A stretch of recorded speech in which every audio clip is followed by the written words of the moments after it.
Hola, ¿qué tal? Muy buenas amigos de Editorial Puskás. Por aquí nos tenéis un día más dispuestos a hablar de fútbol, como siempre, y dispuestos a hablar de fútbol quizá no de lo más mediático, como también hacemos habitualmente.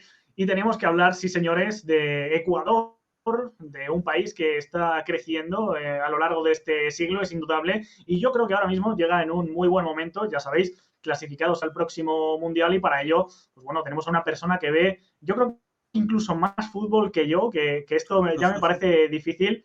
El bueno de Carlos Xavier Argüello, que ya lo tenemos por aquí, que tiene también su canal de Twitch, lo dejaremos en la cajita de descripción, y que tiene una mirada muy local en el sentido de seguir el fútbol dentro de Ecuador, pero también global, por lo cual yo creo que no había nadie mejor que tú, Carlos, para tratar el fútbol incipiente en tu país. Iñaki, ¿cómo te va? Un saludo a toda la audiencia. Un gusto estar acá en Editorial Puskás. Hace mucho tiempo lo sigo y de verdad que es un placer. Bueno, y estar acá gracias a Ecuador, además, que me parece que dentro de todo, a pesar de lo que vamos a hablar, del proyecto, no deja de ser una sorpresa. No deja de ser una sorpresa en todo sentido lo que ha logrado Ecuador, porque creo yo que este proyecto apuntaba a 2026, apuntaba al Mundial de Estados Unidos, México y Canadá, no a Qatar.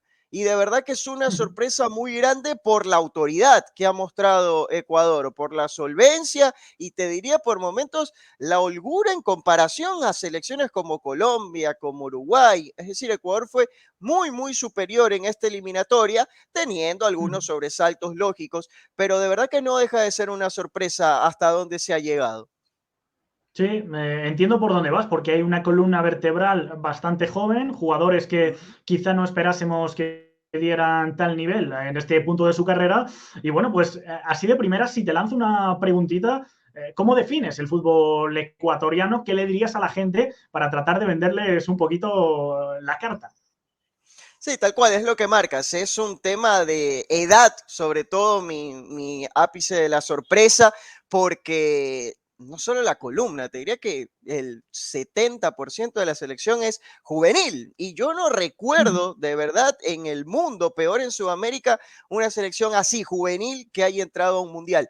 Y me parece que Ecuador igual sigue llevándose en esa que preguntas por el tema físico. Sigue siendo una selección física, Claro. si bien antes en mundiales anteriores es mucho 4-4-2, que no lo descarto igual para este mundial. Hoy en mayo te digo que no lo veo, pero hasta noviembre puede pasar lo que sea.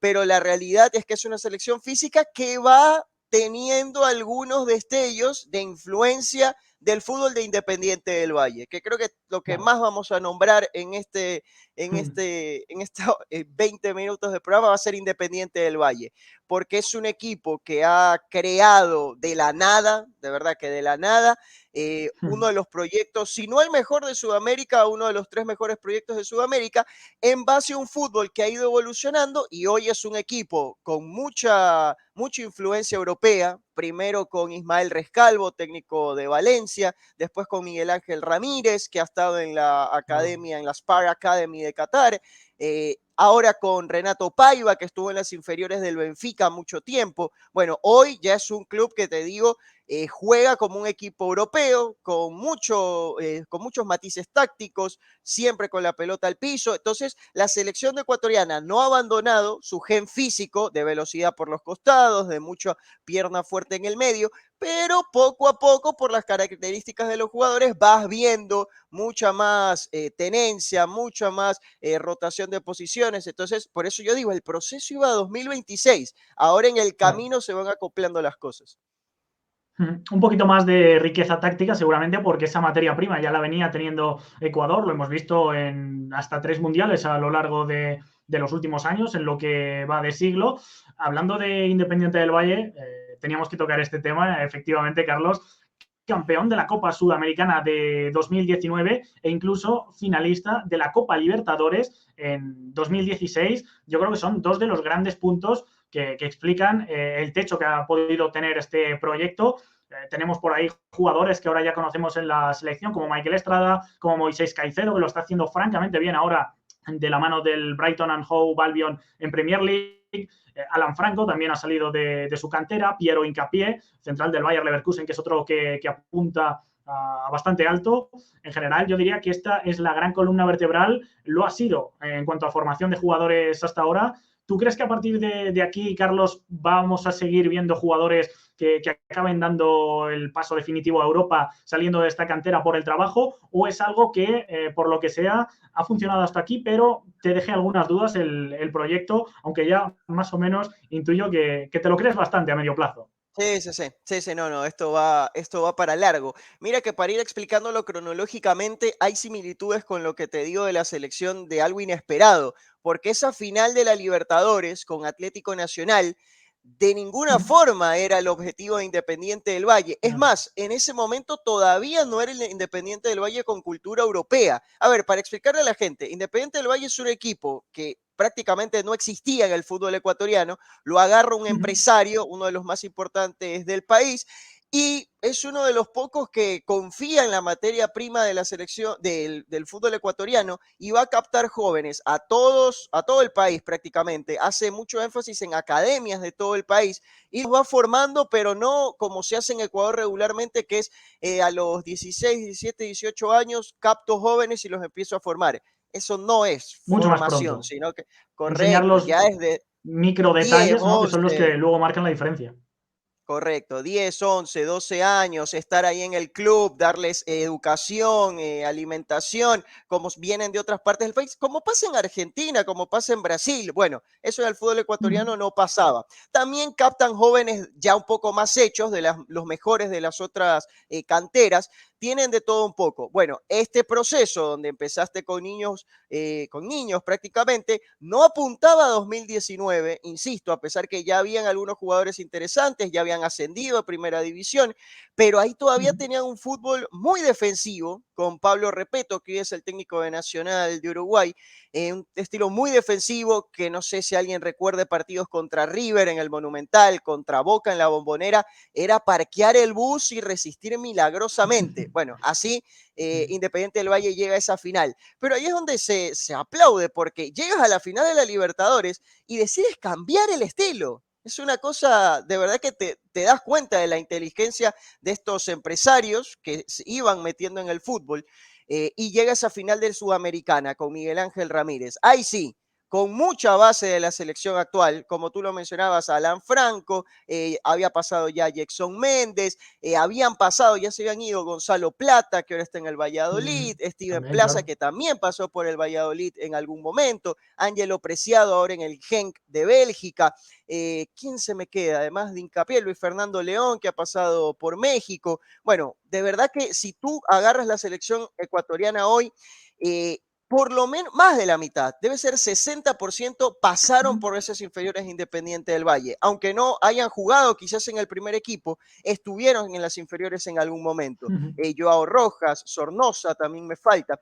Entonces es un proyecto que el año pasado, después de vender mucho tiempo, decidió, bueno, ahora sí vamos a salir campeones, porque el lema siempre fue el futuro campeón del Ecuador, pero siempre sabes que con juveniles en algún momento de la temporada no das el golpe y te caes. Bueno, el año pasado decidieron vamos a fichar nombres importantes, salieron campeones con Renato Paiva, entonces hoy el proyecto está en Es esa el primer título, transición. de hecho, si no me equivoco, ¿no? Local sí, correcto. Ya con la Sudamericana, pero local sí. Entonces está en Claro. ese momento de transición el proyecto donde tiene muchos nombres importantes, pero no ha dejado de sacar chicos. El fin de semana pasado contra Liga de Quito, jugaron muchos chicos que estuvieron en enero en la final de la Libertadores Sub-20, por ejemplo, contra Peñarol. Entonces sigue este proceso y la selección ecuatoriana es Independiente del Valle. Es Independiente más refuerzos de otros equipos. O estos otros equipos, por ejemplo, yo creo que también tenemos que mencionar en un peldaño inferior seguramente a Barcelona de Guayaquil, que es un poco el outsider que se ha terminado metiendo, haciendo un poco la del Villarreal en el sentido de ser fuera de equipos brasileños y argentinos, meterse en dos semifinales de Copa Libertadores. Si no me equivoco, es la edición de 2016, 2017, tiene 2017. una. Y 17, luego, sí. esta temporada pasada también acaba jugando otra, si no me equivoco, contra el Flamengo a la postre, luego Ujú. finalista contra Palmeiras. Y de ahí tenemos, por ejemplo, a Byron Castillo, un lateral derecho que me gusta bastante, a Michael Carcelén, que este es de los que poco a poco también está entrando en dinámica de selección absoluta. Tenemos a Reaga, tenemos ciertos nombres también bueno, a lo largo de estos últimos años han ido pasando. ¿Lo consideras tú, Barcelona de Guayaquil, más allá de esta trayectoria continental, la segunda gran pata para el ascenso del fútbol ecuatoriano? Sí, sí, sin duda. En la diferencia con el Villarreal que marcas es que Barcelona es, pero por diferencia, el club más grande de Ecuador.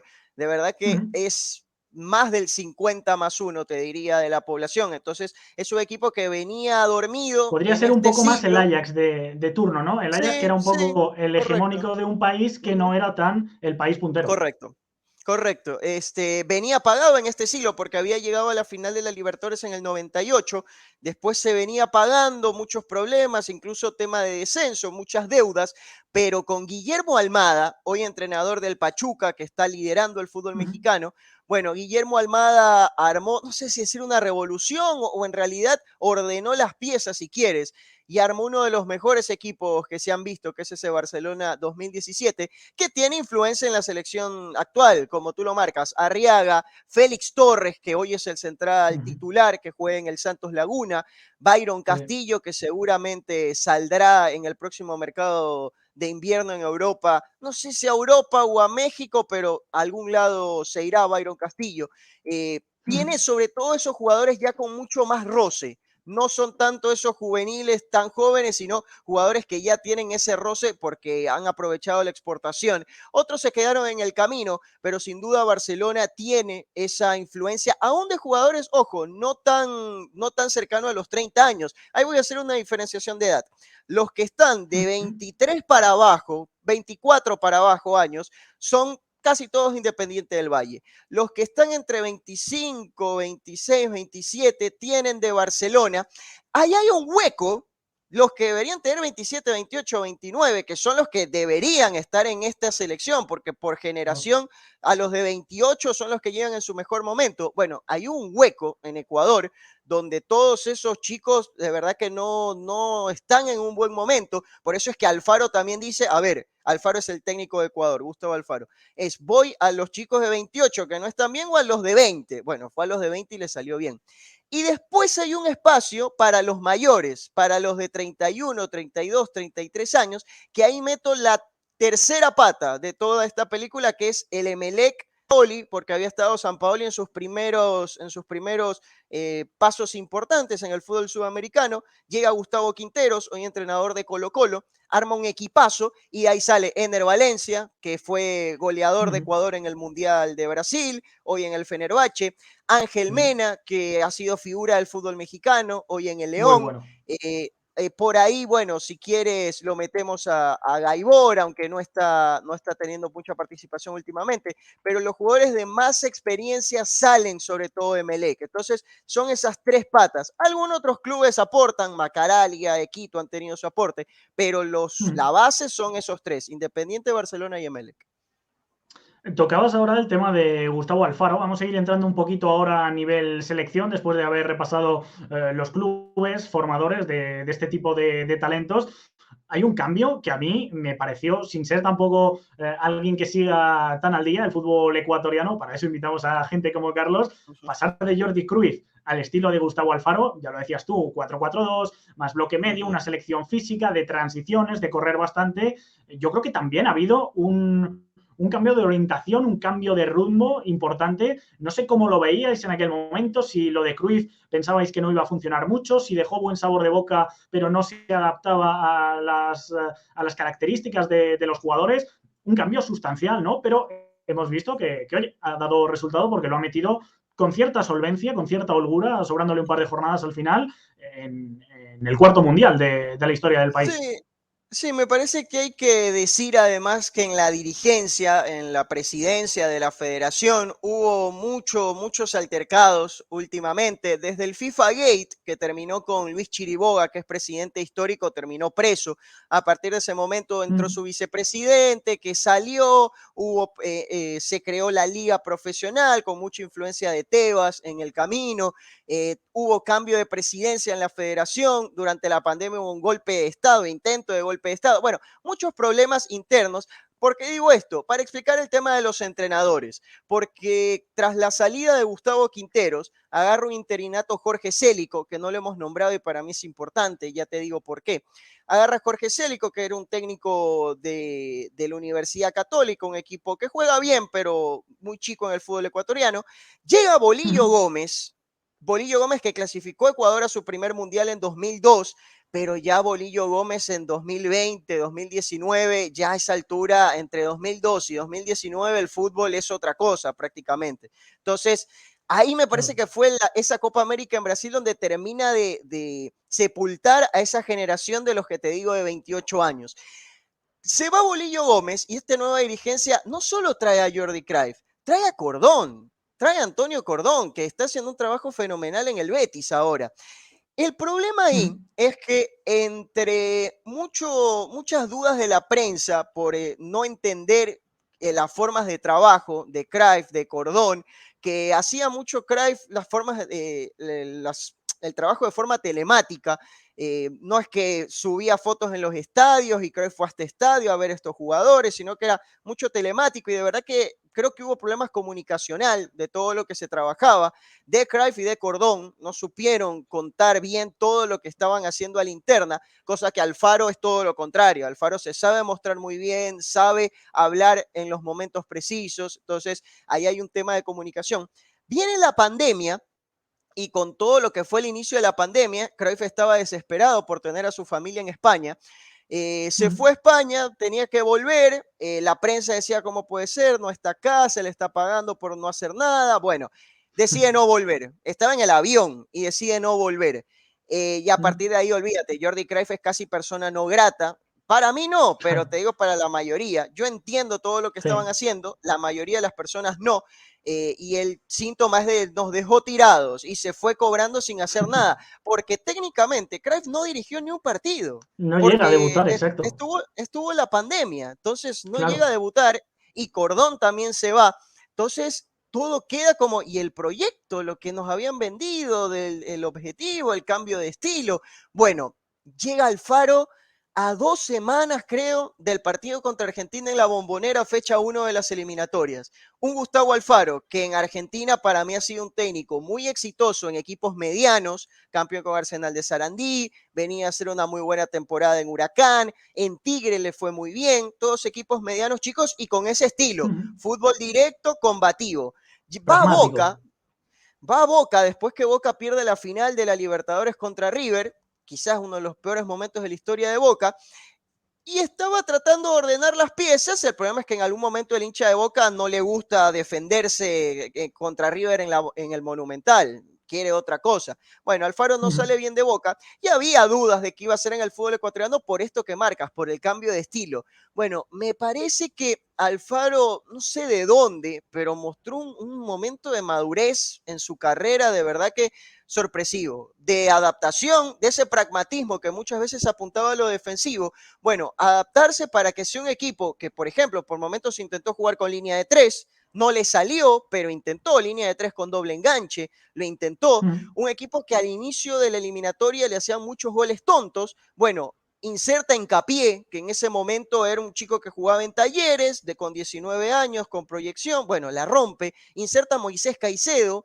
un chico que era un juvenil con 10 partidos en primera en Independiente del Valle, bueno, va y la rompe. Y así, muchas decisiones fuertes fue tomando y terminó armando un equipo que funcionó muy, muy bien. Por momentos, insisto, sí, con problemas en el último pase, con problemas en la creación, pero de verdad que Ecuador defiende muy, muy bien y creo que tiene individualidades que hacen que el equipo funcione de forma correcta del medio campo hacia adelante.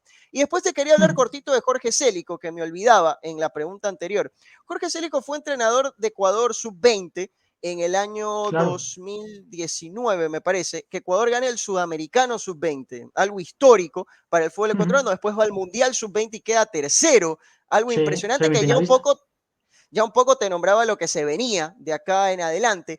Y ahí Sí. también hay, o es la cuarta pata, quizás de esto que te mencionaba, Independiente, Barcelona, Emelec, y está esa sub-20 de Jorge Célico, que terminó de formar, si quieres, a Gonzalo Plata, tenía a Leonardo Campana, que ahora le Mm. está yendo muy bien en el Inter Sí. Miami, y otros nombres más. Entonces, son esos cuatro los que han armado esta selección. Ujú.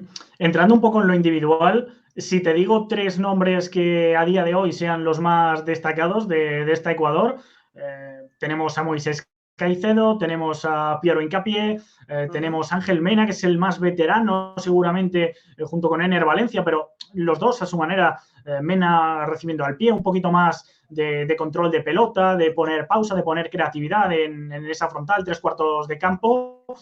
Valencia es el goleador. Tenemos por ahí a Gonzalo Plata, que me parece también un jugador muy explosivo para esos últimos metros. En general, yo diría que tampoco es que haya un jugador insignia, hay varios, así que ¿con qué tres te quedarías? A ver, yo creo que seguro están hincapié en Moisés Caicedo. Ellos Uh -huh. asegurado, más allá de lo que hacen hoy en el Leverkusen y en el Brighton, porque lo de Moisés en el Brighton es del último mes. Bueno. Antes empezó la temporada prestado en el Beerschot, que iba último en Uh -huh. Bélgica. Pero Sí, sí. todo lo que da Moisés en esa explosión hacia adelante, esa ruptura de líneas, además de la solvencia defensiva que está ganando ahora en la Premier, lo de hincapié de verdad que a campo abierto. Hoy leí una noticia que lo quieren, lo decía un periodista italiano de Tuto Mercato, me parece, que lo quiere la Uh Roma, -huh. el Newcastle y uno más de la Premier, no me acuerdo. Pero la realidad es que lo de hincapié es una cosa espectacular. A campo abierto en los anticipos, en la salida, la velocidad que tiene para corregir. En el Leverkusen muchas veces jugando de lateral izquierdo, incluso, que yo creo que no es su Sí. mejor faceta, pero llega. Hasta de Eh, carrilero lo he llegado a ver yo. Sí, sí. Esos dos están seguros. Después está una pelea entre ese Gonzalo Plata que ustedes ven en el Valladolid, un jugador explosivo, que yo creo que todavía tiene un techo que no rompe y no sé si va a romper, porque yo de la Sí, yo disciplina también. de Plata no confío mucho, pero en Ecuador, cada vez que se pone la camiseta de Ecuador, es un jugador completísimo. Los últimos partidos incluso flotando mucho en tres cuartos de cancha para hacer como un rol de enganche, de conector. Uh De verdad -huh. que Plata tiene un techo altísimo. Ojalá en la cabeza lo logre, porque en el Sporting de Lisboa, Totalmente. que tiene que volver ahora, no pudo hacerlo. Después está Mena, que como tú lo marcas, es el jugador con más experiencia, figura del fútbol mexicano mucho tiempo, es el más inteligente si se quiere. Y no Sí. estamos nombrando un jugador que a mí no me gusta cómo juega, pero hay que nombrarlo, que es Pervis Estupiñán, que jugó Uh la -huh. Claro, semifinal de Champions contra Liverpool, que metió un buen centro. Para mí Pervis totalmente. tiene grandes problemas defensivos a su espalda que los corrige Hincapié. Después es innegable la potencia que tiene al pasar al ataque. Quizás a veces falta precisión en los centros, pero bueno, es el jugador ecuatoriano que más roce tiene hoy de élite. El único, te diría, porque Sí. Leverkusen, Brighton, bien, pero viene Pérez de marcar a Alexander Arnold y a Salah. Entonces, ahí hay una diferencia y creo que si lo presentamos en un plano europeo, Pervis tiene que estar, porque debe ser de los jugadores más conocidos. Si es por funcionamiento, yo pongo a Moisés, a Hincapié, y estoy entre Mena y Plata, quizás Plata un poco más, que es la sensación, sin dejar de nombrar a Byron Castillo, que pierde puestos por ser lateral derecho, pero es un jugador que en ataque es fundamental, del lateral derecho de Barcelona, de Ecuador. Uh -huh. Yo me quedaría con Mena, ese jugador cerebral, pero estoy de acuerdo en que tiene unas Ese es características excepcionales, Gonzalo Plata, pero le falta sacarle productividad a esa explosividad, a esas características, sobre todo físicas, para poder marcarlas. Yo confío, hay conozco bastante gente que es un poquito escéptica, yo confío en este futbolista. Luego tocamos el tema Pervis Estupiñán. Pervis Estupiñán yo creo que está creciendo a nivel defensivo, sigue teniendo lagunas. En la eliminatoria se ve como tiene desconexiones, no acompaña alguna vez a su marca, abre Mira distancias que de relación. Emery casi toda la temporada jugó con doble lateral izquierdo, solo que se rompe Sí, Alberto Moreno y pone a Coquelán allá, pero jugó casi toda la temporada así, y por sí, algo con es. Alberto Moreno, con Alfonso Ujú. Pedraza, sí, sí, totalmente. Y luego, bueno, creo que tiene piernas, eso es indudable, y tiene un centro lateral a veces un poquito irregular, pero sin ganar línea de fondo, pone también buenos balones. El partido, de hecho, contra el Liverpool, la vuelta, refleja todo esto que estamos hablando. Yo creo que también es un jugador con techo alto, pero que tiene que ir puliendo todas estas cosas. ¿Algún nombre se te viene muy joven, que no conozcamos, que esté menos contrastado a nivel selección, que te parezca que puede, no sé si llegar a entrar, viendo que están entrando muchos jóvenes de cara a este mundial, pero que dentro de poco vayamos a ver ya con mayor protagonismo? A ver, yo creo que este mundial no entra ninguno. Bueno, ya voy a nombrar uno, sí, que igual está en la selección, pero para esta lista del mundial yo creo que está bastante cerrada, salvo en el extremo izquierdo, donde ahí hay un nombre. En el extremo izquierdo ha pasado Ayrton Preciado, que se ha lesionado mucho, Joao De Rojas hoy Barcelona en también. Emelec. Sí, que no en Emelec. Joao Rojas que no está teniendo un buen momento. Entonces, ahí hay algunas dudas. Ya te voy a nombrar el nombre que va ahí. Y después en el tema del recambio, porque como la lista va a ser de 26, yo creo que hay dudas en los últimos dos nueves, porque están Estrada y Ener Valencia. Faltan dos nueves más. Campana haciendo un buen momento en la MLS. Y en los interiores, en los volantes mixtos, también hay algunos nombres. Tú nombrabas a Carcelén, por ejemplo, que hay que ver si termina de madurar, si no hay chicos que han salido al exterior. Brian García, por ejemplo, en el Paranaense, para mí la está haciendo muy bien. Los que se fueron a la MLS, como Jordi Alcíbar, Pedro Vite. Bueno, hay muchos nombres, pero en esos puestos creo que todavía hay que buscar. Ahora, ¿cuál para mí es no sé si sensación o el jugador que tiene que explotar y creo que ojalá la rompa en Ecuador? Jeremy Sarmiento. Jeremy Sarmiento es un Muy bueno. chico nacido en España que hizo toda su carrera en Inglaterra. En Sudamérica en los años 2000-2001 hubo un montón de emigración por el tema económico en todos los países. Entonces, ya desde ahora, pero la próxima eliminatoria, se viene una eliminatoria sudamericana de migrantes. Mira a Garnacho en el Manchester United, en Argentina, Brereton en Chile, y hace un montón. Bueno, Ecuador tiene a Jeremy Sarmiento y otros más, pero Jeremy Sarmiento, que hizo juego europeo, me parece, con Inglaterra sub-17. Bueno, pero ha elegido jugar por Ecuador, ya está, ya superó los 3 partidos con Ecuador, así que ya está.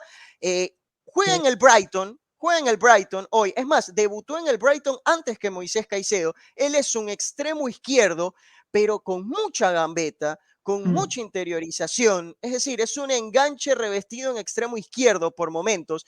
Es un chico que ahorita está entre sub-23 y la primera del Brighton porque se viene lesionando, pero de verdad que tiene un talento descomunal. Y eso que te marco, en esas dudas del extremo izquierdo, si Jeremy Sarmiento llega bien, y hay que ver cómo inicia la próxima temporada, quizás hasta lo presten ahí dentro del fútbol inglés, bueno, pero es un chico con una formación distinta, no es ni Independiente Sí. del Valle, ni Barcelona, ni Emelec, es las inferiores de Inglaterra, de la selección de Inglaterra, que es de las mejores del mundo. Entonces, hay muchas fichas puestas ahí.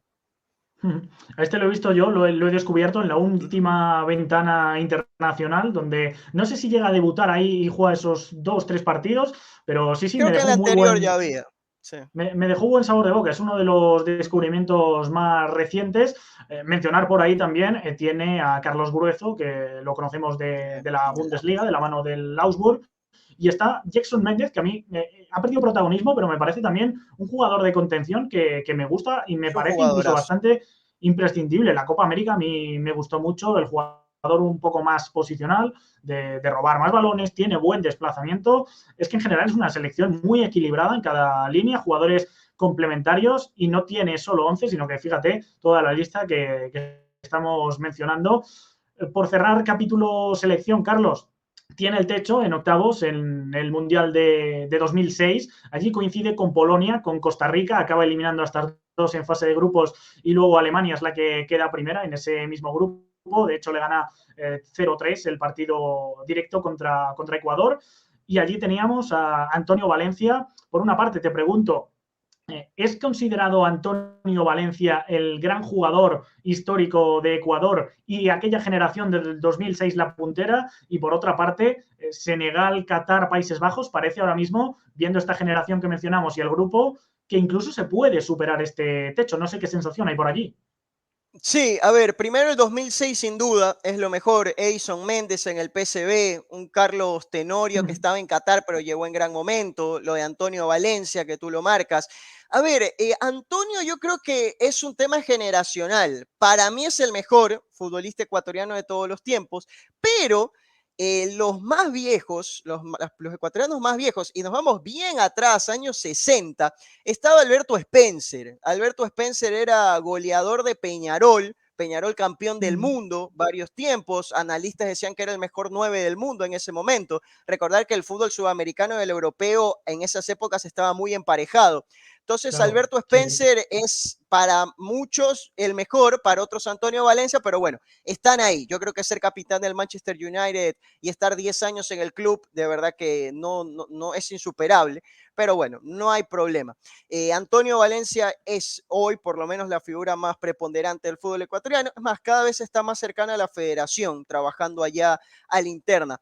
Y con ese análisis de los grupos, el tema es que, a ver, el techo es octavos, lo dijo Alfaro, el techo es octavos, pero tienes a una Senegal que para mí no juega tan bien como casi ninguna selección africana, salvo por momentos Camerún, si quieres.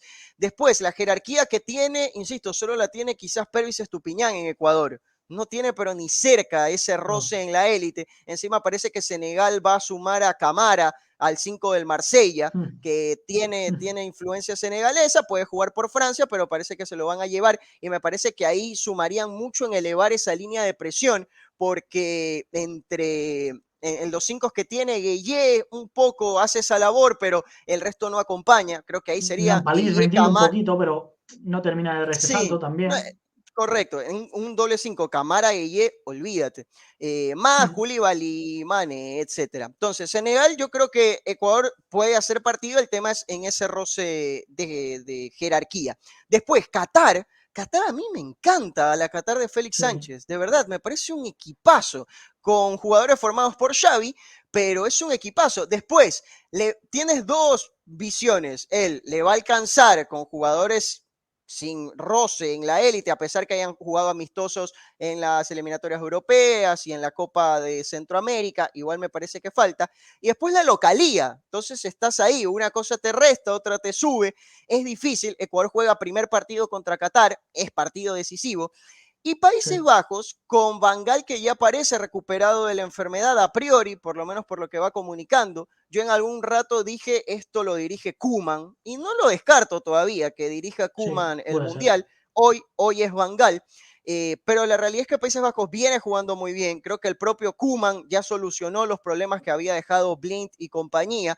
Después, creo que Países Bajos es una selección igual que tiene sus desconexiones, que si la sabes presionar en lugares precisos, a Derron, a Frenkie de Jong, se la puedes hacer pasar mal, pero creo que Ecuador apunta al segundo puesto, que es potable. Es potable, después los cruces, después el tema es que te tocaría si es que pasas otra Claro. vez Inglaterra, como en el Mundial 2006, imaginando cómo pueden ser los cruces, y ahí ya sería un problema, pero creo que estando en octavos está cumplido el panorama para Ecuador, el objetivo. Habrá que usar al menos esa baza de Sarmiento que conoce a algunos jugadores jóvenes de Inglaterra, que nos chive un Sí. poquito el estilo, a ver si se ayuda a la selección ecuatoriana. Y para cerrar ya, Carlos, dejando un poquito de lado la selección, que tendremos tiempo de hablar por aquí de la selección seguro, a nivel social, económico, un poco más alejados de lo técnico-táctico, Ujú. ¿cómo ves tú el fútbol ecuatoriano? Tú que también sigues fútbol de otros países, Ujú. ¿cuáles crees que son las aficiones más reseñables? Algunas curiosidades, ya digo, a nivel Sí, social, económicamente, ¿qué supone el fútbol para, porque por ejemplo en España es muy importante, a nivel económico no lo podemos negar sí. el fútbol, tema merchandising, bueno, infinidad de temas. Allí en Ecuador, todo esto, ¿qué opinas tú? ¿Es el fútbol un entretenimiento o es algo más?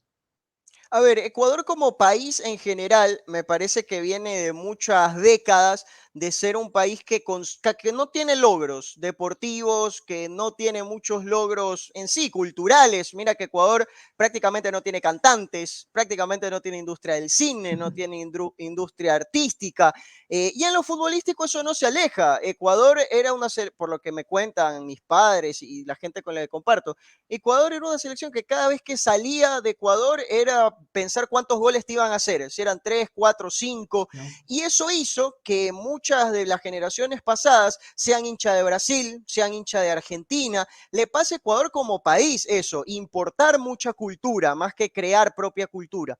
Entonces eso hace que un poco haya huecos todavía en algunas cuestiones, porque esto se ha ido reparando sin lugar a dudas. Hemos hablado durante media hora de los éxitos de distintos equipos, de los éxitos de la selección ya en su cuarto mundial, pero esto es mi generación. Todavía quedan letargos de otras Claro. generaciones que tenían otros, Es que de hecho, que venían. Carlos, perdona Uh que -huh, te corte un momentito, el primer mundial que juega Ecuador es en 2002, es decir, uh ha -huh. jugado recientemente, creo que son 4 de los últimos 6, pero el bagaje Falta es histórico nada. no es tan grande. Sí, sí, sí, la nada, por eso. Poco a poco vas recuperando eso y me parece que eso va aumentando el tema económico, los derechos de televisión van subiendo, los clubes van ganando más dinero, van entendiendo que el tema de juveniles es muy importante, pero ¿qué pasa? Yo considero que todavía el ecuatoriano en sí, en promedio, no es tan futbolero. Por ejemplo, yo soy hincha del Málaga y yo veo que el Málaga, estando puesto 13, 14 en segunda, la Rosaleda está llena, o por lo menos Sí. está un 60-70% lleno. Y veo partidos de segunda y el Sporting de Gijón llena su estadio, y el Zaragoza llena su estadio. En segunda te estoy hablando. Bueno, Sí, acá sí, en sí. Ecuador, la mitad de los partidos de primera división, los estadios están vacíos. Por dos motivos. Primero, porque son clubes muchos nuevos. Hubo clubes históricos, Deportivo Quito, el Nacional, Olmedo, que en esas malas mañas entraron en graves problemas económicos y prácticamente desaparecieron. Y ahí quedó una hinchada medio que ahora Independiente del Valle intenta captarla, por ejemplo, Independiente va creciendo en hinchada. Liga de Quito intenta captarla porque son todos clubes de allá, de la capital de Quito. Entonces hoy tienes muchos clubes nuevos. Independiente del Valle es un club nuevo, Guayaquil City, Orense, Cumbaya. La mitad son equipos nuevos. Nuevos me refiero a que hace 5 años no estaban en primera y estaban en segunda categoría, que vendría a ser la segunda B allá de España. Entonces, eso ha hecho que la mayoría de los estadios no estén llenos y que mucha de la hinchada se centre en Barcelona, como te decía, que es más del 50+1 de la hinchada. Tienen Emelec, Liga de Quito, su hinchada, algún club mediano chico como Cuenca, que es en el sur del país, Ambato, que es centro-norte del país, pero después no hay tanta hinchada así, distribuida, están todos en 3, 4 clubes. Entonces eso sí hace que cuando tú veas partidos del fútbol ecuatoriano, el ambiente no sea el mejor, pero insisto, yo creo que es algo que se va a ir recuperando poco a poco con este éxito que está teniendo el fútbol ecuatoriano, porque mueve dinero, sin lugar a dudas, mueve mucho dinero, se logró un contrato de derechos de televisión histórico hace 3, 4 años, hay muchos auspicios, las casas de apuestas se están cada vez más invadiendo más a los clubes, a la liga, etcétera. Entonces hay interés, y ni hablar con lo de las elecciones, pero estamos en una transición con el tema de la hinchada. Es indudable que está creciendo el fútbol ecuatoriano. Hemos tocado muchas patas para tratar de explicarlo. Si nos estamos dejando algo y lo sabéis, los que nos estáis viendo, nos lo dejáis por ahí en comentarios. Y es indudable también que es imposible no aprender algo con Carlos Xavier Argüello, al cual ha sido un auténtico placer tener por aquí. Es de los mejores vídeos que hemos grabado hasta ahora, muy en profundidad, muy analizando todo, bueno, pues tratando de no quedarnos solo en la superficie, sino de bucear un poquito más. Así que un auténtico placer, Carlos, y alguna vez más te llamaremos, eso ya, tenlo claro, ¿eh? No, a ti, Iñaki, muchas gracias por tenerme en cuenta. Un placer seguirte en Twitter, siempre estar leyendo, en desacuerdo, no, pero así es el fútbol. Así que cuando quieran, avísame, ya sabes dónde contactarme y acá estamos. Aprecio mutuo. Y para todos los que nos estén viendo desde Ecuador, pues bueno, desearles lo mejor en este próximo Mundial. Yo también soy ciertamente optimista, creo que se puede llegar a octavos. Ya digo, que tendremos una cobertura profunda por aquí, lo estaremos hablando y entre todos nos lo pasamos mucho mejor por aquí, por el canal de Editorial Puskás.